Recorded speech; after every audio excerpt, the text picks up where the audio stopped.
Welcome back to How to Make You a Better Public Speaker. Today is lesson 76, and we're talking about using metaphors and similes in your next presentation or speech. Now, first, what is a metaphor? What is a simile? A metaphor is pretty much just saying what something is. You're kind of comparing it, but you're just saying it is this. Where a simile is comparing something using like or as. English in the third grade. Either way, as adults and public speakers, we still need to be able to use these effectively in order to make our speech come more alive. So here are 3 reasons why you should use a metaphor or a simile or both in your next presentation or speech. Number one, clarity and understanding. A lot of times you're going to take a complex topic. You need to find a way to connect to your audience in a way where it's going to be a little easier for them to understand it, possibly. So, for example, you could say computer programming is like a recipe. The instructions must be precise or the results will be disastrous. You essentially made a simile with computer coding like a cooking recipe. If you mess up the ingredients or the instructions to the cooking recipe, you might burn it, undercook it, too salty, too sweet. So you kind of see like people know how to cook, but they don't necessarily know the importance of computer programming and the preciseness of it. So that simplifies it. Number two, engaging and connection, right? So again, you want to be able to make connections with your audience. And a lot of times, if you're talking with complex topics, it might be a little bit more difficult. So the metaphor and simile can make things more relatable. For example, saying life is like a marathon, not a sprint. So you compare the importance of life and setting long-term goals, right? Where it's going to be this long, engaging commitment.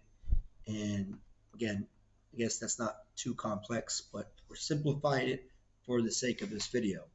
All right. And that's going to connect to the audience like, oh, things are important. Simple topic. All right. Number three, visual and persuasive impact.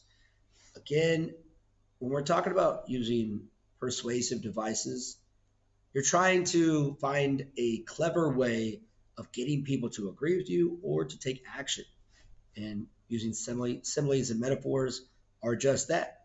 So, for example, if you're trying to save the world and have environmental conservation, you could say, our planet is a fragile ecosystem, a delicate web of life where species is thread holding it all together, right? And again, it's a metaphor. You're saying life is a ecosystem or a fragile ecosystem.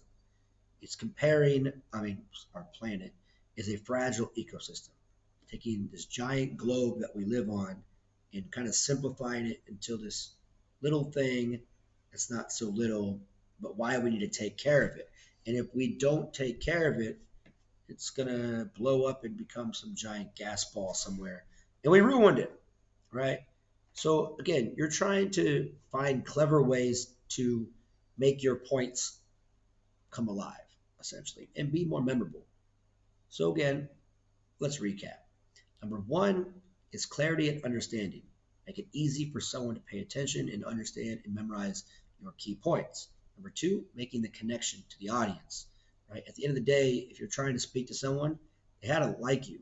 And if you could simplify your complex topics, you're going to be more relatable, right? And number three, visual and persuasive impact. If you're trying to change the world, sometimes you got to simplify your call to action. And similes and metaphors can do just that for you. So there you have it. Next time, go out there and use some similes and metaphors and intertwine them into your next speech or presentation and become a better public speaker. See you next time.